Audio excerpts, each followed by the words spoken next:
Morning, Joan. Morning, Mr. Perrin. 22 minutes late. Escaped Puma, Chessington North.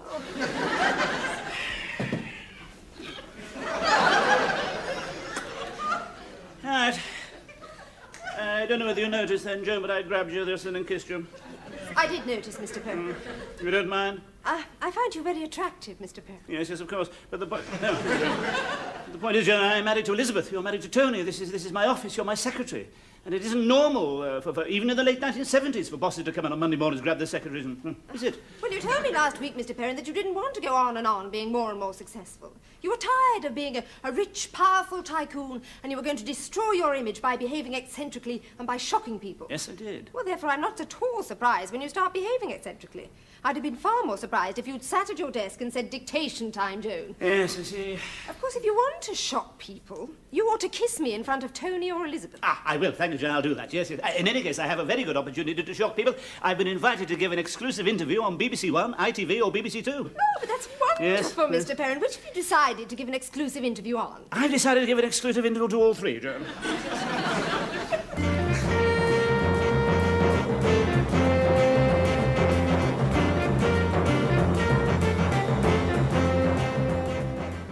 Good evening, and welcome to this edition of Pillock Talk.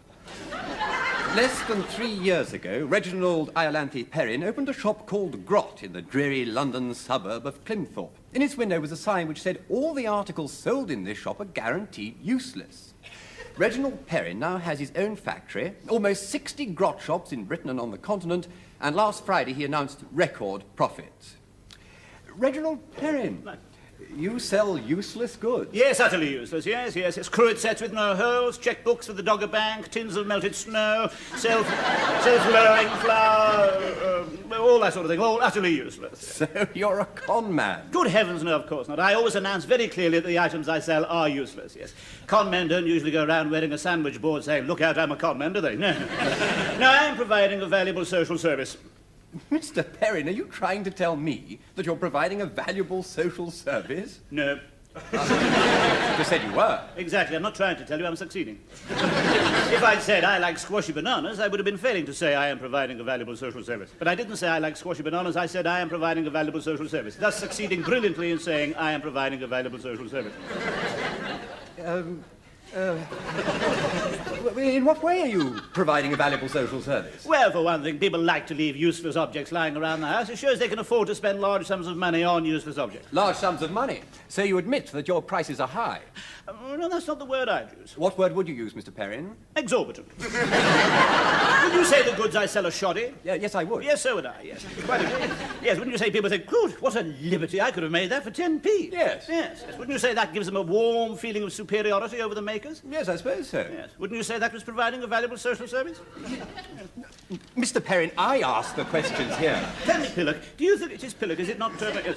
Tell me, do you think it is a healthy situation... Pillock?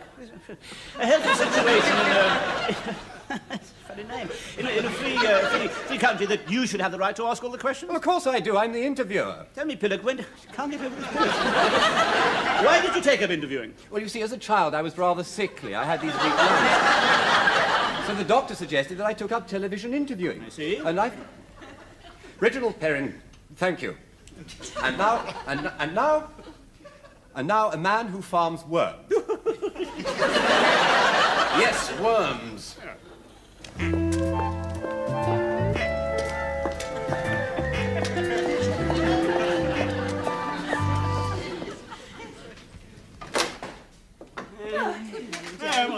morning, Mr. Perrin. I just wanted the details of the Amsterdam contract. Amsterdam contract in the Falmouth, Paris. Yes, got it, thanks. Darling, you may not have noticed I'm kissing Joan. Yes, I did notice, darling. See you at lunchtime. Don't you mind? Well, it's one of your little games, Reggie. Shocking people. It's one of the things you do.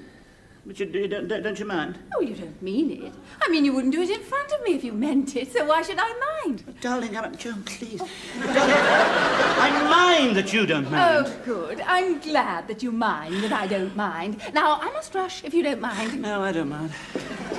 I thought you were very good on television last night, Mr. Perrin. Good? Well, he thought he'd make you look ridiculous, but you certainly put him on a spot when you said you saw the whole thing as a social service. Yes, I suppose I did. You were really a great success. Was I?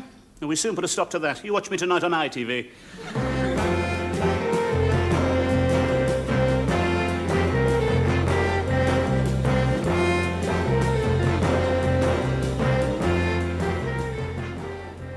Good evening. Quite a storm was caused by our common market discussion on the world tomorrow today yesterday. And we'll be returning to the subject on the world tomorrow today tomorrow. But today, we have the mastermind behind Grot. The man who is to useless rubbish what Hans Christian Andersen is to mermaids. Reginald Perrin. How did you first get this extraordinary idea for Grot? Well, this is the age of built-in obsolescence, Mr. Hermidge. I just built it a bit further in. Yes, the things I sell are obsolete before you even buy them. But I'd like to go a bit further. Ideally, I would like to sell goods that fall to pieces in the shop. What a gift to capitalism that would be. Oh, dear, it's fallen to pieces. I'll have another. Certainly, sir. Oh, dear, that one's fallen to pieces too. I'll have another. And so on. And yet you regard your shops as a social service? No. But you got on record as saying that. Ah, yes, that was yesterday on Pillock Talk, BBC One, which you asked me not to mention. Yes, well, you did agree Pillock Talk, BBC One, you asked me not to mention. Yes, well, you agreed to appear... BBC One, you definitely asked me not to mention. Yes, well, you agreed to appear exclusively for us. You didn't tell us you were appearing on Pillock Talk, BBC One yesterday. I didn't tell Pillock Talk, BBC One yesterday I was appearing on The World Tomorrow today. Yes, but you appeared on that first. Yes, well, I'm telling you different things. I must give you value. No, Yes? Anyway, the viewers don't want to hear us squabbling, do they? Oh, yes, they do. It's a lot more interesting than listening to the reorganisation of local government boundaries. That's boring. Yes, take my advice, viewers. When I finish, switch over to BBC Two. There's a Swedish film on there about a horse knacker's daughter from Uppsala whose hobby is taking off her clothes. Mr. Perrin. Sorry. So, when you said your shops were a social service, you were lying. Yes, I'm a congenial liar. Don't you mean a congenital liar? No, congenial. I'm enjoying myself. To tell you the truth, Sherry, do you mind if I call you Sherry? No. To tell you the truth, I started the whole thing off as a joke. I'd spent a quarter of a century in puddings and I was feeling a trifle stifled. So I decided to try something else. I started Grot. But now I'm much more interested in my bankruptcy. How can our viewers know if you're telling the truth now? They don't. They may as well switch over to the horse knacker's daughter. Thank you, Reginald Perrin. And now, for a vexed and highly fascinating subject, the reorganisation BBC of... Two. She's down to her brow already.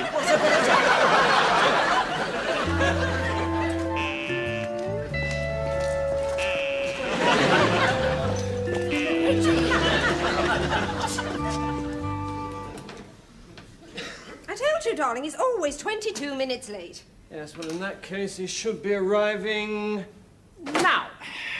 Morning, Jim. Oh, morning, Tony. Morning. How are our young marrieds today? Oh, fine, Reggie, fine. Good. Mr. Perrin!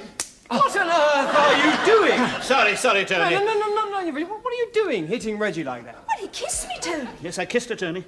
Yes, well, I don't mind. Don't you mind? Yeah, well, I expect you to do things like that, Reggie. I mean, you wouldn't be you if you didn't do things like that. Yes, but I... Anyway, look, I must rush. It's Panic City today. Rushed off our Feetsville. I just popped in to congratulate you on your TV appearances. You don't think they were good, do you, Tony? Good is not the word, Reggie. There is a word, and it's a word I don't throw about lightly, but on this occasion I've got to use it. Great. Oh, God, the next thing we know, David Haddis-Jones will be walking through that door saying, "Oh, Reggie, you were super!" Oh, yeah. God. How could you think I was good? I contradicted last night everything I said the previous night. Exactly. And that bit about the bankruptcy. Great. Can't wait for tonight.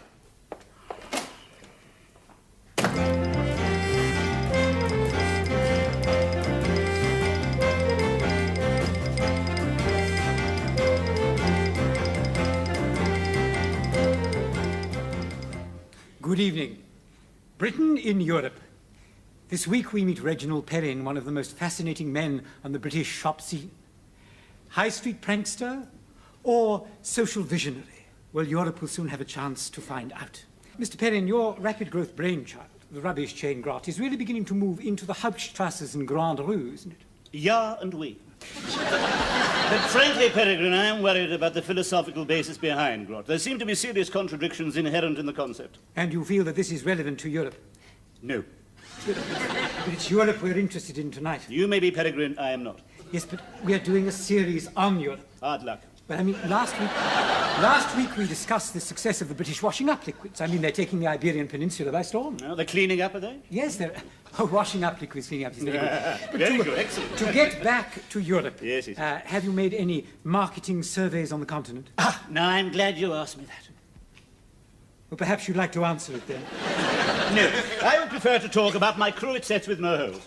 We say the purpose of a cruet set is for condiments to emerge when it is tilted thus.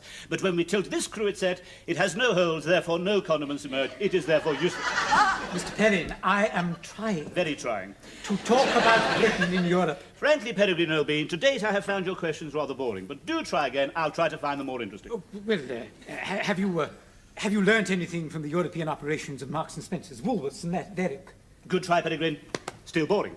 It is therefore useless as a cruet set. But perhaps it is prettier than a cruet set with holes. Maybe it amuses people. What merry laughter will ring round the family dining table while short-sighted Uncle George endeavours to season his soup. It is therefore useful as a cruet set with no holes. We can now say of all other cruet sets with holes, what a ridiculous cruet set, it's full of holes. See, the salt and pepper emerge. What sort of a cruet set with no holes is that? Let's get back to Europe, Perhaps please. my quest for true uselessness is useless. Perhaps the pursuit of uselessness is the only truly useless thing. Reginald Perrin, thank you. However, have we finished?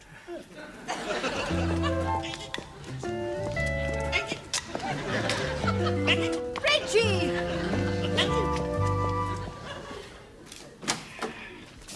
Morning, Joan. Morning, Mr. Perrin. Did you see me on television last night? Yes, I saw it, Mr. Perrin. Yes, good. After that, not even David Harris Jones would have the barefaced cheek to poke his head round the door and say, "Super, Reggie." Oh. If one more person comes through that door and says I was good on television last night, I shall sack them. Come in. I just had to come round and say it, Reggie. Did you really, Doc? Yes, I did. I'm an honest man, as you know, and I believe in speaking my mind. Good, good. I welcome that. Yes. I've seen every one of your TV appearances, and quite frankly, it had to be said. Yes, Doc? Wonderful. Somebody had to take those TV men down a peg or two. Doc? Yes? Thank you. Anytime. Come in. Oh, Morning. Did you see Reggie? On television last night? Yes, I did. Wonderful. Reggie, I've got a bit of a problem, and it needs your immediate attention. My immediate attention, certainly, C.J. Joan, take a letter. To the manager of the Grot Shop, Redford, dear sir. I am sorry to hear you have not yet received our supplies of edible furniture. This can only be due to the non-arrival of supplies. I am, however, deeply disturbed to hear you have not yet received our new range of dentures for pets, which are proving so popular with bloody silly idiots who put little doggy dentures in glasses of water beside the kennels, and even little budgie dentures in even smaller glasses of water beside their cages. I'm sorry, C.J., only that letter was not at all urgent. Oh, Reggie. Well, I want to talk to you about the new Grot Shop in Hamburg. Yes, good idea, C.J. So do I. Joan, take a letter, will you? To the manager of the Grot Shop, Ebervale, near Hamburg, Welsh, Wales. Dear sir, it has come to my notice that you've been serving Welsh people in your shop. I wouldn't have thought I had to tell you this. I want no more Welsh people served from now on. Yours, etc., Yaki Dot. Have you got that, Joan? Good. Fine idea, Reggie. What's that, C.J.? Not serving Welsh people. I didn't get where I am today by serving Welsh people. Joan, tear that letter up. Certainly, Mr. Perrin. Reggie, have you now finished all your urgent letters? Yes, thank you, C.J. I am all ears. The Germans are insisting on calling the Hamburg shop Grot Fabriken Rubbischhaus. Yes. No, I didn't get where I am today. By calling the new shop... the Grot Fabriken Rubbischhaus. Certainly not, C.J. What a ludicrous name for a shop. Good, we'll call it that then. Splendid. Thank you for wasting my time, C.J. Good morning. You see, Joan, it is absolutely hopeless. I can't shock anybody, not even C.J. Well, they all know you too well, Mr. Perrin. Yes, I suppose that's it. You've got to shock people you don't know. Yes, I suppose the only people I could possibly shock are perfect strangers. Yes. Yes, come in. Mr. Herbert. A perfect stranger, if ever I saw one. Thank you, Joan. Come in, Mr. Herbert. Do come in. Thank you. Come in. Yes, of course, Mr. Herbert. Yes, yes, yes. You have applied for the job of our new northeastern sales area, haven't you? Do sit down, right. Mr. Herbert. Thank you Yes, very yes. Yes. Come on, Herbert. Sit down. I haven't got all day. Come on. Good. Right, you've got to get rid of that dandruff. You realise that? Oh, yeah. I do have a slight dandruff problem. Yes, you're in an ongoing dandruff situation.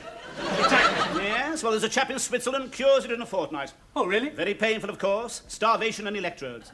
Oh. Yes, he stands you upside down, straps you down, passes an electric current through you. When the voltage reaches a certain height, your hair stands on end and all the dandruff just slides off. Oh, dear. Is it absolutely necessary Absolutely necessary. And what about your socks? They're dreadful. Have you no taste? Well, they're a present from my aunt. Answer one thing, commas is another, socks are two things. I realise that. And you don't... What is your name? Herbert, was it? Herbert. Hubert. Herbert. Herbert? Right. Tell me, Hubert, you don't mind me insulting you like this? You have a reputation for being a bit unusual. I think a genius has a right to be. No, of course, I haven't got any right at all, Mr. Herbert. I do apologise. I have no right to be rude. Even if I were a genius, I have no right to be rude. That's all right. I'm sorry. No, I really am truly sorry. Oh, there's really no need. Please take the job. Please. Please, you're a very, very personable, attractive, nice young man, and I'm sure you'll make a marvellous representative for the North East. Please, come to lunch. Would you like to come to lunch? Yes. And I like your socks, and I really do like you, Mr. Herbert, I promise you. And I really, honestly... Oh, get away. I'm a happily married man.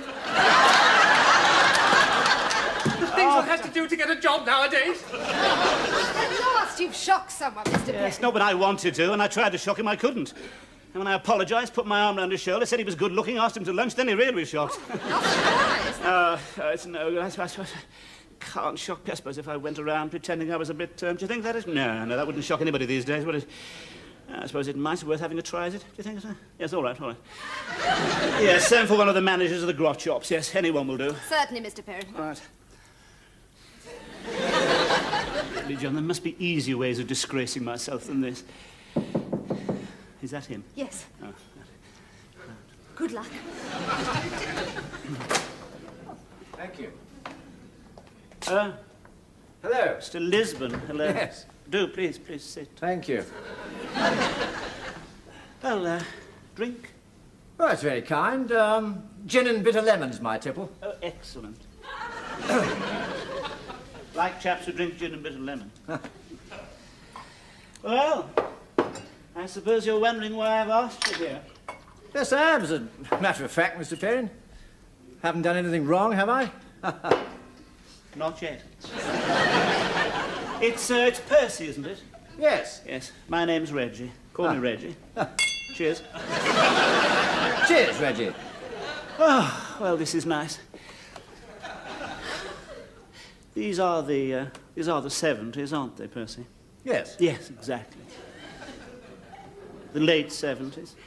Yes. Yes. Of course, they are nearer the 80s than the 60s. Yes. Absolutely. Taboos are breaking down. Certain practices once considered horrifying are now de rigueur in certain circles, aren't they? Yes. I'm a married man, but that doesn't prove anything, does it? No. Fight against it. God knows I fight against it. But I went to a boarding school, and that's all there is to it. There's nothing I can do. But there we go. I'm not making myself very clear, am I? Yes, you are. Am I? Yes. You're suggesting... Yes, I know. I'm sorry, Miss Lee. I'm sorry. I really don't know what came over Miss Lisbon. I'm dreadfully sorry, I really. I'm not. What? I'm free any night next week.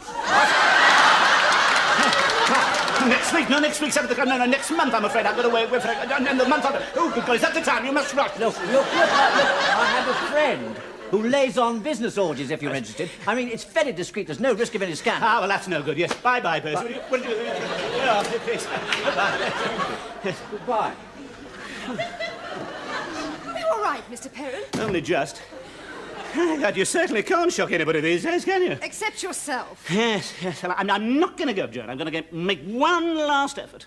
One supreme effort. What? Yes. Yes, I know what I'll do.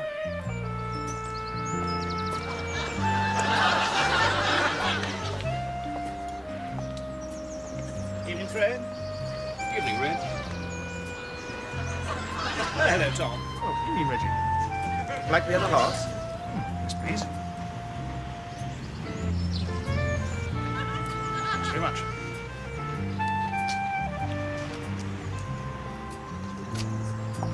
How are you, Mrs. Jackson? Fine, thanks, Mr. Perrin.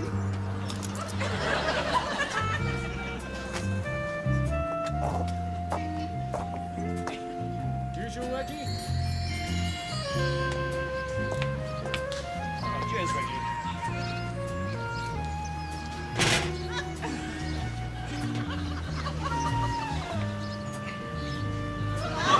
Don't forget you're coming to dinner tomorrow evening, Reggie.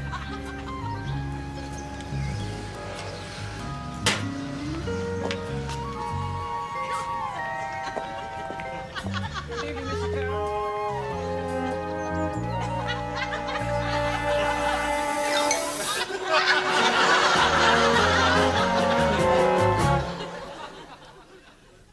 there's only one way out. Darling, Yes? do you remember my going away, leaving my clothes on the beach and carrying on living, pretending to be somebody else? Of course I do. It's not the sort of thing that happens every day. No, of course not. Why do you mention it? No, nothing, darling. No, just conversation. Yes, you're right. It's not the sort of thing that usually happens. Usually happens once, let alone twice. Oh, well, of course it wouldn't be likely to happen twice. Reggie, you're not thinking of going off again? No, of course not. No. I realise, darling, my place is by your side. Oh, good. This time I want you to come as well. Please, darling, what does Grot matter? What does Perrin products matter? What does the house, all these possessions matter? It's us that matters, darling. Yes, but what about the family? Oh, we'll see them, I promise. We can come back when it's all blown over. We can see them then. Yes, but we can't just go off without saying goodbye. No, of course not. No, we'll say goodbye, darling. But if you say goodbye, they'll know what you're going to do. Ah, yes, that's true. Yes, we better not say goodbye. Then we'll, yes, I know. We'll say hello. Yeah? We'll have them all round and we'll say, hello. Yeah? How's that? Darling, you're absolutely sure about going away now, darling. You really are. Reggie, we've talked about it all night and all day. Yes. You have promised me that we'll see the family again one day. Right. You were determined to go, and you are more important to me than anything else. So I have told you that I'm absolutely sure that I want to go. So please don't let's talk about it anymore. Sorry, darling. Shan't say another word. Sorry. Absolutely sure, darling. You really are. Absolutely. Reggie! Yes, all right, sorry, darling. Sorry, I really don't deserve someone like you. No, you don't. Oh, they're here. Now, don't forget. Hello. Just come down to say hello. Hello. I'm just here saying hello. Hello. Yes. Come in. Oh, hello. Oh, hello, Linda. Hello. Oh, hello. Hello, Reggie. Jimmy, hello. Hello, Reggie. Sit down, please. Sit down. Thanks. All of us. Yes, come on, darling. Well, we asked you round here for rather a particular reason, didn't we? Didn't we, darling? Yes. We just wanted to say hello. Now that's out of the way. Now we can relax. But, Dad, you said that the way most people say goodbye. Did I really? Good Lord. Well, in a sense, you see, it is goodbye. Darling? No, please, let me deal with it. You see, Reggie and I are going somewhere, and we just wanted to have you round just to say goodbye. Where are you going? Oh, well, we thought... Yes, where are we going, darling? Woking. Woking. Yes, we're going to Woking. Yes, that's right. Yes. Why are you going to Woking? Well, we just... where are we going to Woking, darling? To the flower show. Yes, that's it. We're going to Woking Flower Show. Oh, to the flower Yes, show. yes. That'll be nice. When is it? Mostly it's when is it, darling? Tomorrow. Tomorrow, yes, it's tomorrow, the flower show. That's Well, it, yes. that'll be a nice day out, won't it? I'm not a flower person. Interesting chaps, flowers. If Hitler had bred pansies, there wouldn't have been a war. So we thought we'd have you all round to say goodbye, just in case something happened to us on the way to Woking, and we didn't see any of you for quite a while, didn't Yes, we? that's right, we did. There are. Cheers. Cheers. I'm not a champagne person, thank you. Does blow you out a bit. Oh, thanks. So, Linda, Tom, if, just for the sake of argument, if this was the last time we were going to see each other for quite a long time, which of course it isn't, because we're only going to Woking to the flower show for the flower, what would you like to say to us? Thank you, Reggie, for giving me a job. No. Because working for you has made me happy, and I'm a happiness person. I'm only really happy when I'm happy. And that's given Linda and me a deeper contentment, hasn't it, Lindy Squirts? Hasn't it? Oh, were you talking to me? Well, of course I am. Well, my name isn't Lindy Squirts, Tom. It's a term of endearment, Squelchy Poos. Well, it's a great pity you can't find other ways of showing your endearment. Yes. Jolly good. Thank you. Jimmy, if we weren't seeing each other for quite a long time to come, which of course we are, because we're only going to be working for the flower show, what would you like to say to us? Well, actually, there's been a bit of a cock-up on the catering front. Wasn't that, Jimmy? No, really, I was just wondering if there are a few scraps, just a few scraps for breakfast. Yes. Well, if this was the last time we were all going to meet together, which of course it isn't, because as I say, we're only going for the afternoon to the flower show working, I would like to say thank you, everybody, for everything. Thank you, Jimmy, for what? For everything. Thank you, Linda, for being such a nice daughter. Thank you, Tom, for being married to such a nice daughter. I really mean that. I've enjoyed the times we've had together, and if I thought we weren't going to see each other again for a long time, which of course we aren't, because we are going to work in front. That's what I'd like to say. But as we aren't, I won't. Since we're all being so formal, yes. Let's say goodbye finally. Yes. Just in case something happens to us on the way to Woking. Yes. Goodbye. Yes. Goodbye. Goodbye. Goodbye. Goodbye. Goodbye. Goodbye. Yes. Goodbye.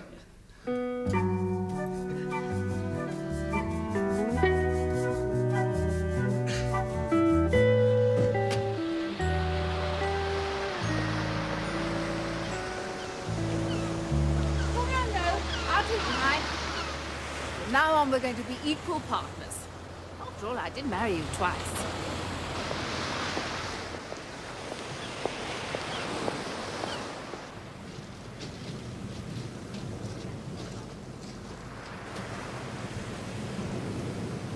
I think this was about the spot last time.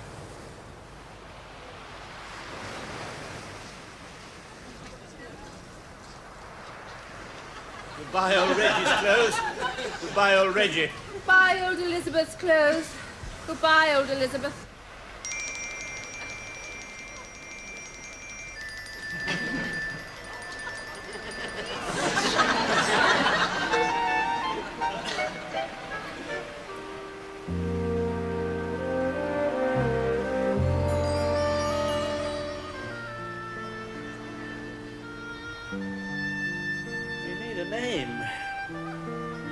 Mr. and Mrs. Cliff. Mr. and Mrs. Sunrise? Mr. and Mrs. Oliver Cromwell. Mr. and Mrs. Nathaniel Gutbucket. Names don't matter. No, that's why they're so hard to choose. Now, if we can find a suitable name from something we can see down there, we'll be happy ever after. I'm frightened. Mr. and Mrs. Tin Can. Mr. and Mrs. Dead Thrush. Mr. and Mrs. Slug. Mr. and Mrs. Rabbit Droppings. Mr. and Mrs. Gossamer.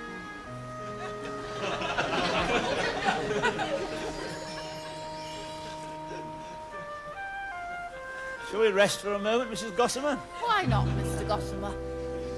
It's a good morning for starting a new life. The sun glinting on the oil slick. Coaster making too much smoke. On that ship at this very moment, ignorant of us here, a sweaty chef with a dirty vest and great clumps of red hairs under his arm, is serving greasy bacon and egg to queasy customers who... Oh, good morning. Yeah, 10p for a cup of tea, Gov? Yes, of course. Tiger, I didn't get where I am today without asking for 10p for a cup of tea,